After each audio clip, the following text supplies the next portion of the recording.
అందరికీ వందనాలు.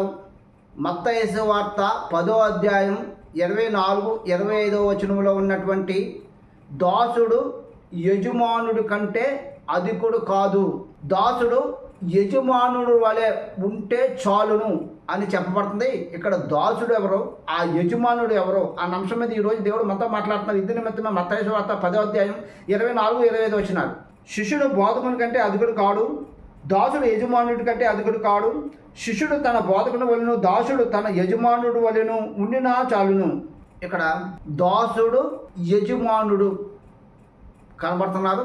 దాసుడు అంటే యజమానుడి దగ్గర పని చేసేవాడు. అయితే ఇక్కడ దాసుడు ఎవరు, యజమానుడు ఎవరు అంటే దీనికి ఆదికాండము 9వ అధ్యాయం 26, 27 వచనాలు. మరియు అతడు షేము దేవుడైన యెహోవా స్తుతింపబడును గాక, కనాను అతనికి దాసుడగును. దేవుడు యాపేతును విశాలపరచును, అతడు షేము గుడారములో నివసించును, అతనికి కనాను దాసుడగును అనెను. నోవాహుకి 3 కుమారులు, హాము, షేము, యాపేతు.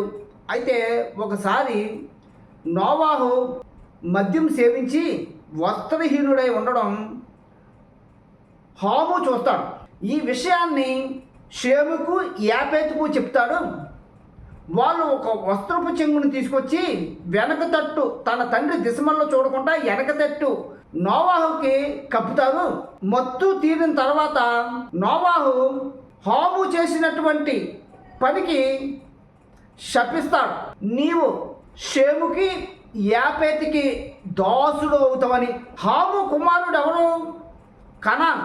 ఈ కనాన్ను బట్టే కనాను దేశం అని చెప్పబడుతుంది. అయితే మోషే ఐగుప్తు నుంచి ఇశ్రాయేలు ప్రజల్ని విడిపించి పాలు తేనెలు ప్రవహించే కనానికి వెళ్ళమన్నాడు.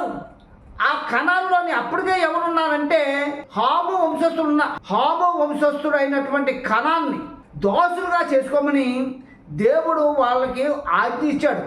ఇందాక మనం చదువుకున్న మత్తయి సువార్త 10వ అధ్యాయం 24, 25 వచనంలో ఉన్నటువంటి ఆ దాసులు ఎవరంటే కనాను, దాని చుట్టుపక్కల దేశంలో ఉన్నటువంటి ప్రజలు.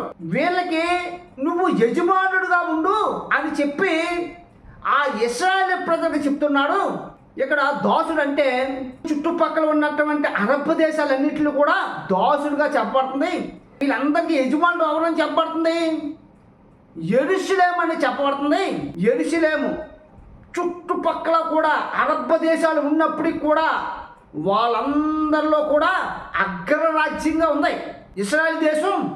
చుట్టుపక్కల ఉన్న అరబ్ దేశాలన్నిటికంటే యెరూషలేము యజమానుడితో పోలుస్తున్నాడు. అంటే దాసులేమో ప్రపంచంలో ఉన్నటువంటి అరబ్ దేశాలు, యజమానుడేమో ఇశ్రాయేల్ దేశంతో ఇక్కడ చెప్పబడుతుందని ఈ వచనం ద్వారా మనకు అర్థమైంది. దేవుడికి కొద్ది మాట దీవించును గాక. ఆమేన్.